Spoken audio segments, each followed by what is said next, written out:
Good morning students. In the last lecture we had discussed the concept of importance of consumer protection. In this lecture we are going to discuss the legal protection to customer. As we already discussed, customer is the most important person for the business and customer is the king of market. If we deduct market from customer, then output is zero. That means कि customer plays an very important role in market. Market में production हमारा useless हो जाएगा जब customer हमारे नहीं रहेंगे. तो दैट मीन्स हमें अपने कस्टमर को लीगली प्रोटेक्ट करना जरूरी है. और कस्टमर को जो लीगली प्रोटेक्ट किया जा रहा है ये कोई नया कंसेप्ट नहीं है, ये कोई नया आइडिया नहीं है, बट ये है कि गवर्नमेंट हमारी time to time new efforts, नई स्कीम्स जो है वो कस्टमर को प्रोटेक्ट करने के लिए लॉन्च करती रहती है. ठीक है, हमारे जो है कस्टमर को जो लीगली प्रोटेक्ट किया जा रहा है इसमें डे बाय डे कुछ ना कुछ एनहांसमेंट, कुछ ना कुछ एडिशन हमारी गवर्नमेंट करती है. टाइम टू टाइम इसमें कुछ ना कुछ एडिशन करती है क्योंकि कस्टमर हमारे मार्केट में सबसे ज़्यादा इंपॉर्टेंट रोल प्ले करते हैं. तो अब हम पढ़ेंगे, डिस्कस करेंगे कि किस तरह से कंज्यूमर को लीगली प्रोटेक्ट किया जा रहा है. और कंज्यूमर को लीगली प्रोटेक्ट करने के लिए हमारे डिफरेंट एक्ट्स बने हैं, वो हर कस्टमर की नीड के अकॉर्डिंग डिपेंड करते हैं. तो कंज्यूमर प्रोटेक्शन एक्ट 1986, जो हमारा कंज्यूमर प्रोटेक्शन एक्ट 1986 है, has been force since 1986 for consumers. ये हमारा 1986 से है and that is for the sake of customers prosperity and protection to customer. अब इसमें हमारा लॉ हमें क्या एफर्ट करता है, जितनी भी हमारे डिफेक्टिव गुड्स हैं, अगर किसी भी कस्टमर को कोई डिफेक्टिव गुड सेल हो जाती है, डेफिशिएंट सर्विसेज, जैसे फॉर एग्जांपल उनको सर्विसेज प्रॉपर नहीं प्रोवाइड की जा रही है, अनफेयर ट्रेड प्रैक्टिसेस, किसी भी तरह से कस्टमर को एडल्ट्रेशन है या फिर शॉर्ट मेजरिंग है, किसी भी तरह से कस्टमर को एक्सप्लॉयट किया जा रहा है, तो for to protect the customer protection act 1986 है. कोर्ट ने एस्टेब्लिश किया है इस लॉ में कि to benefit to the customer by protecting their right. बेटा सबसे मेन चीज़ ये है कि कस्टमर को हमारे एजुकेट कराने का भी प्रोविज़न है. जो हमारे गवर्नमेंट का जो लीगल प्रोटेक्शन है उसके अंडर ये भी कंसेप्ट है कि हमें अपने कस्टमर को, बिजनेसमैन को, अपने कस्टमर को एजुकेट कराना है, उनको उनके राइट्स से अवेयर कराना है कि आपके पास ये राइट है, आप लीगल एक्शन ले सकते हो. यहाँ पे उनको एजुकेट कराने का भी प्रोविज़न हमारी गवर्नमेंट ने बनाया है. तो these courts are known as, जो हमारा ये जो कोर्ट सेटअप किया है, हमने पढ़ा ना कि कोर्ट हैव बीन एस्टेब्लिश्ड. इस कोर्ट को हम 3 टायर मशीनरी के नाम से भी कहते हैं. इसमें हमारा आता है डिस्ट्रिक्ट फॉरम हमारा डिस्ट्रिक्ट लेवल पे वर्क करता है. नेशनल कमीशन, ये हमारा नेशनल लेवल पे वर्क करता है. स्टेट कमीशन, ये हमारा स्टेट लेवल पे वर्क करता है. दैट मीन्स जितने भी 3 टायर मशीनरी है, ये स्टेप बाय स्टेप कस्टमर को जब कोई भी कंप्लेन करनी है तो सबसे पहले डिस्ट्रिक्ट लेवल पे, फिर अगर वो डिस्ट्रिक्ट लेवल की कंप्लेन से सेटिस्फाइड नहीं होता है तो नेशनल लेवल पे, और नेशनल लेवल की कंप्लेन से भी अगर सेटिस्फाइड नहीं है तो स्टेट लेवल पे वो एक्शन ले सकता है. दैट मीन्स कि कस्टमर हमारा स्टेप बाय स्टेप मूव करता है. ऐसा नहीं कि डायरेक्ट स्टेट कमिश्नर के पास चले गए, स्टेप बाय स्टेप मूव किया जाता है. नेक्स्ट है हमारा द कॉन्ट्रैक्ट एक्ट 1982. ये हमारा क्या है, कॉन्ट्रैक्ट एक्ट 1982. अब कॉन्ट्रैक्ट आपको नाम से ही क्लियर हो रहा है कि जब 2 पार्टीज के बीच में कॉन्ट्रैक्ट साइन होता है किसी भी चीज़ को लेके, पेमेंट को लेके, सेल परचेज को लेके, तो जो अगर हमारी जो हमारी एग्रीड पार्टी है अगर वो अगेंस्ट हो जाती है, रिफ्यूज कर देती है, तो डिफॉल्टिंग पार्टी जो है वो एक्शन ले सकती है. देखो, this act lays down the responsibilities of contracting parties. This act also explain the condition under which, अब इस एक्ट में क्या है कि हमारी कंडीशन मेंशन्ड है कि अंडर विच जो एग्रीड पार्टी है, दैट मीन्स जो पार्टी सफर कर रही है, can move against the defaulting party, can move against the defaulting, किस किस कंडीशंस में वो एक्शन ले सकता है. तो कॉन्ट्रैक्ट से रिलेटेड जो हमारा एक्ट है, contract act 1982. Third one is sale of goods act 1930. अब ये हमारा सेल ऑफ गुड्स आपको नाम से ही क्लियर हो रहा है कि सेलिंग से रिलेटेड है. This act provide protection to buyer in case the goods purchase are not according to condition of sale. अब आपने प्रोडक्ट परचेज किया, अब वो सेल की कंडीशन के अकॉर्डिंग नहीं है तो आप उसके कंज्यूमर प्रोटेक्शन एक्ट के अंडर एक्शन ले सकते हो. The essential commodities act 1955. अब इसमें कुछ इस एक्ट के कुछ फॉलोइंग कुछ पर्पस हैं। वो क्या है कि control over the production, supply and distribution of essential commodities, इस पे कंट्रोल करना। Control over the tendency to increase price, होता है ना कि कभी कभी कुछ कंपनीज ऐसा होती है कि प्रोडक्ट के प्राइस बहुत तेजी से बढ़ते हैं। जैसे फॉर एग्जांपल आप एक पेन ले रहे हो, पायलट पेन परचेज किया आपने, अब उस पेन का प्राइस पहले 50 था, फिर सडन 55 हो गया, फिर 60, नाउ 100। तो हमारी गवर्नमेंट क्या करती है, इस पे भी कंट्रोल करती है कि किसी भी प्रोडक्ट का जो प्राइस है वो एकदम फास्टली इंक्रीज ना हो, वो भी एक स्टेप बाय स्टेप होना चाहिए।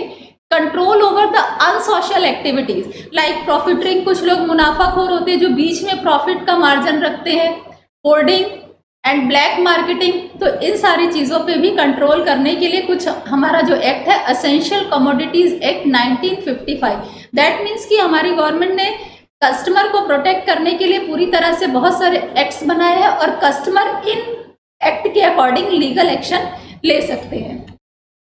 Next is agriculture produce act 1937, grading and marketing से रिलेटेड। ये एक्ट हमारा जो एग्रीकल्चर प्रोड्यूस एक्ट 1937 है, that is related to agricultural product. देखो प्रोडक्ट जो होते हैं, जो हमारे एग्रीकल्चरल से रिलेटेड प्रोडक्ट होते हैं, उनको सेपरेट कैटेगरीज में रखा जाता है according to standard, high quality, medium quality और ऑर्डिनरी क्वालिटी। तो इस तरह से स्टैंडर्ड वाइज अगर हम रखेंगे तो हम इजीली रिकॉग्नाइज कर सकते हैं, इजीली आइडेंटिफाई करते हैं कि विच प्रोडक्ट इज गुड। तो यहाँ भी यही लिखा है कि in this way the products are market according to standards and make it easy to recognize them. Under this act there is different marks to indicate the quality of product, और different marks हमारे use किए जाते हैं। उस mark को हम बोलते हैं egg mark, agriculture marketing. Agriculture से रिलेटेड जितने भी प्रोडक्ट होंगे उस पर आप एग मार्क का साइन जरूर देखोगे। तो ये एक्ट हमारा इस तरह से है कि अगर कोई कस्टमर को इस तरह से चीट करता है तो उसके लिए हमारा एक्ट क्या बना है, एग्रीकल्चरल प्रोड्यूस एक्ट 1937। और अगर कोई भी किसी भी स्टैंडर्ड में किसी भी तरह से कस्टमर को चीट करता है तो इस एक्ट के अकॉर्डिंग लीगल एक्शन लिया जा सकता है। The prevention of food adulteration act 1954। बेटा एक चीज़ और, अगर आप एक्ट लिख रहे हो तो ये एक्ट का जो ईयर है ये बिल्कुल रॉन्ग नहीं होना चाहिए। आपको नहीं आता है आप मत लिखो, लेकिन इसको रॉन्ग नहीं लिखना है, ठीक है, इसको प्रॉपर इसी तरह से लिखना है, क्योंकि अगर आपने एक वर्ड भी चेंज कर दिया तो उसका सेंस चेंज हो जाएगा। इसलिए एक्ट को जो ईयर है उसको आपको ध्यान से सुनना है और अंडरस्टैंड करना है। Under this act there is a provision to protect consumers interest against adulteration of food articles. ये हमारा फूड एडल्ट्रेशन से रिलेटेड है।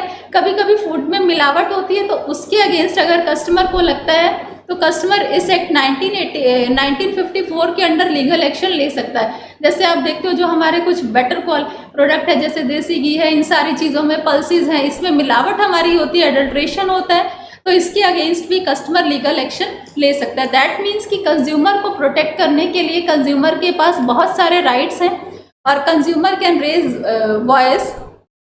The standard of weights and measures act 1976।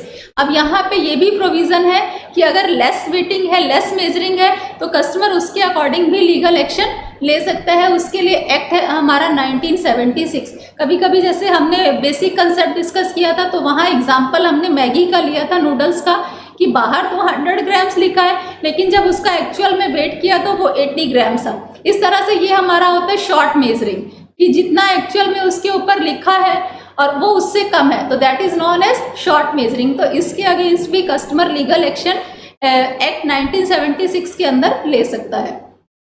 Trademark act 1999। अब जो ये हमारा ट्रेडमार्क एक्ट है 1999, ये हमारा एक्ट हमने पढ़ा ना कि गवर्नमेंट टाइम टू टाइम इसमें मॉडिफिकेशंस करती है। This is not the new concept. तो इसमें यही है कि जो एक्ट हमारा है ट्रेड एंड मर्केंटाइज एक्ट 1958 को रिप्लेस करके ट्रेडमार्क एक्ट 1999 बना। This act provides the protection to consumer from wrong use of trademark. कभी कभी बिजनेसमैन क्या करते हैं, ट्रेडमार्क का रॉन्ग यूज करते हैं और वो बहुत ज़्यादा पनिशेबल है। तो इस एक्ट के अंडर एक्ट 1999, ये पहले ट्रेडमार्क एक्ट 1958 के नाम से था बट इसको रिप्लेस करके ट्रेडमार्क एक्ट 1999 बना दिया गया। अगर कोई भी किसी भी तरह से रॉन्ग यूज करता है तो डेफिनेटली कंज्यूमर लीगल एक्शन ले सकता है। The competition act 2002। जो हमारा कंपटीशन एक्ट 2002 है, this act has replace the monopolies and restrictive trade practices act 1969 act को रिप्लेस करके, हमारा इस एक्ट को रिप्लेस करके क्या एक्ट बन गया, कंपटीशन एक्ट 2002। इसमें क्या होता है कि अगर किसी भी तरह से दो कंपनीज आपस में कंपटीशन, दो कंपनीज के कंपटीशन की वजह से अगर कस्टमर को कुछ सफ़र करना पड़ रहा है तो कस्टमर लीगल एक्शन ले सकता है कॉम्पिटिटिव एक्ट 2002 के अंदर, क्योंकि जब दो कंपनीज में कंपटीशन होता है तो कहीं ना कहीं कस्टमर को सफ़र करना पड़ता है, तो उसके लिए कस्टमर लीगल एक्शन ले सकता है। Next is bureau of Indian standard act 1986। Under this act, bureau of Indian standard has been established. It has two major function.